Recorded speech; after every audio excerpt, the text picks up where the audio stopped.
Hello everyone, myself Mahesh Devda, currently third year MBBS student at Nava Medical Education and Research Institute Silvassa. NEET exam हो चुका है। अब सबसे बड़ा question है व्हाट आफ्टर नीट। रिजल्ट आने तक क्या करना है, काउंसलिंग कैसे होगी, डॉक्यूमेंट्स कैसे प्रिपेयर करने हैं और किस स्कोर पर क्या चांसेस बन सकते हैं, उसकी अपन डिटेल में चर्चा करेंगे। आज के इस वीडियो में अपन एग्जाम से लेकर एडमिशन तक का कंप्लीट रोड मैप डिस्कस करेंगे। सबसे पहला स्टेप्स है रिलैक्स करना अपने आप को। बहुत सारे स्टूडेंट एग्जाम के बाद 20 आंसर की से मैच करते हैं और फालतू में स्ट्रेस लेने लगते हैं, तो आपको ऐसा बिल्कुल नहीं करना है। पहले 2-3 दिन तक बिल्कुल ब्रेक लो, फिर उसके बाद आपको अपना एक्सपेक्टेड स्कोर कैलकुलेट करना है। उसके बाद क्या करना है, आपको जो भी जरूरी डॉक्यूमेंट्स हैं वो मैं आपको आगे बताऊंगा कौन कौन से डॉक्यूमेंट आपको कलेक्ट करने हैं।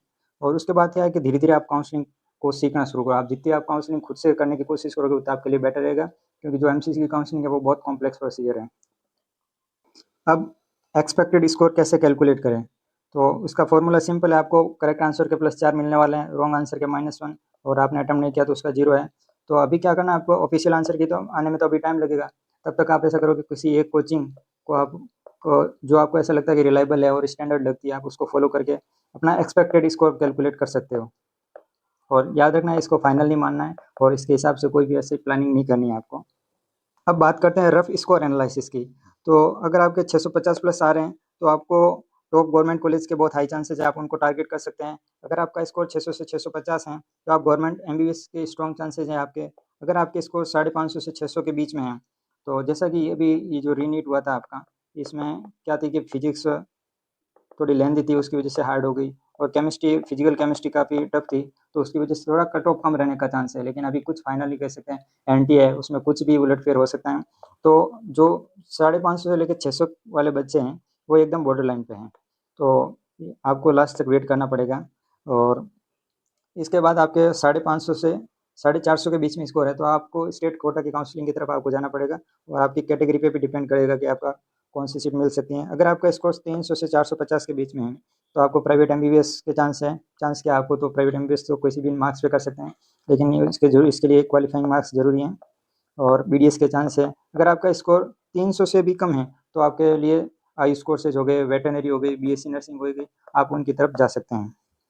अब स्टूडेंट्स का नेक्स्ट कन्फ्यूजन होता है गवर्नमेंट या प्राइवेट, जिनके मतलब मार्क्स एकदम बॉर्डर लाइन पे है, उनका एक मेन क्वेश्चन यही रहता है कि अब वो गवर्नमेंट के लिए फिर से तैयारी करें या फिर वो प्राइवेट की ओर जाए। तो गवर्नमेंट का सीधा साधा फंडा यही है कि फीस कम लगेगी, बेटर पेशेंट एक्सपोजर रहेगा और हाई कंपटीशन रहेगा। और प्राइवेट में फीस थोड़ी ज़्यादा रहेगी, थोड़ी क्या बहुत ज़्यादा है, 1 CR प्लस अगर आप इंडिया में कर रहे हैं तो। और मॉडर्न इंफ्रास्ट्रक्चर मिलेगा आपको, और इसकी सीट्स आपको ज़्यादा मिलेगी। और एक चीज़ आपको ध्यान रखनी है कि इसमें जो है वो कोई भी कॉलेज आप चूज कर रहे हैं तो उसके लिए पेशेंट लोड होना बहुत ज़रूरी है। अब अपन नेक्स्ट बात करते हैं काउंसलिंग अथॉरिटीज़ की।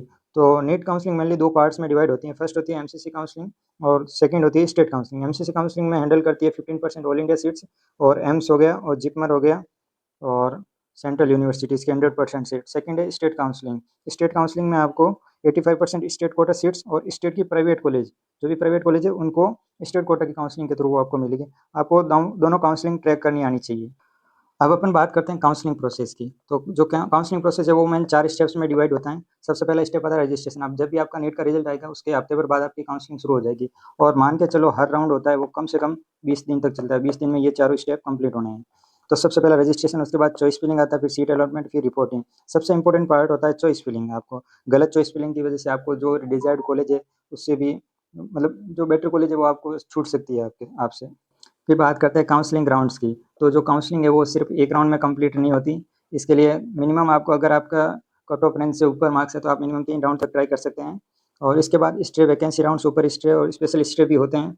लेकिन ये इनमें लक फैक्टर बिल्कुल पूरा काम करता है कि अगर आपका लक हुआ तो आपको कॉलेज मिलेगी, बाकी इसकी कोई गारंटी नहीं है, लेकिन इनमें आपको श्योर शॉर्ट कॉलेज मिलने वाली है।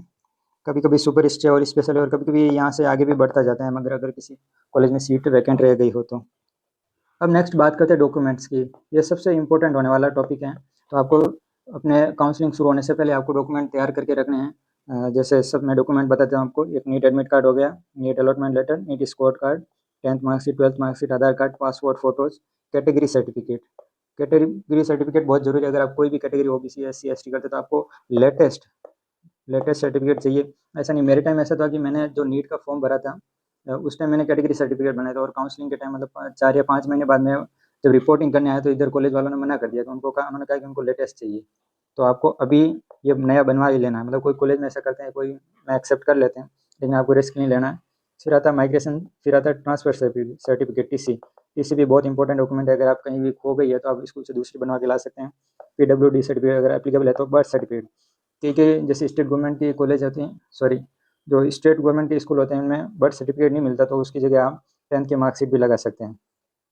सब डॉक्यूमेंट्स की आपको मल्टीपल कॉपीज रखनी है। आप कम से कम हर डॉक्यूमेंट की 5 कॉपीज अपने साथ रखना है। सबसे कॉमन मिस्टेक्स स्टूडेंट्स कौन-कौन सी करते हैं? एक तो सबसे नंबर 1 तो ये है कि फेक कट ऑफ पे ट्रस्ट कर लेते हैं। डेली के यूट्यूब पे वीडियोज़ देखते हैं कि हाँ, ये कम बता रहा है, कोई ज़्यादा बता रहा है, कि फालतू के वो पता नहीं क्या-क्या लॉजिक लगाते रहते हैं। तो आपको बिल्कुल वो ऐसा नहीं करना है। कोई फेक कट ऑफ में आपने एक बार जो एक्सपेक्टेड स्कोर कर लिया, मान के चलो कि 550 से कम तो नहीं रहने वाले। आप जनरल कैटेगरी से बिलॉन्ग करते हो ऑल इंडिया की, तो ठीक है। स्टेट कोटा की अलग-अलग डिपेंड करती है। अगर आप चाहते हैं कि स्टेट कोटा की कट ऑफ चाहिए तो आप कमेंट में बता सकते हैं, मैं आपको स्टेट कोटा की कट ऑफ प्रोवाइड करवा दूँगा।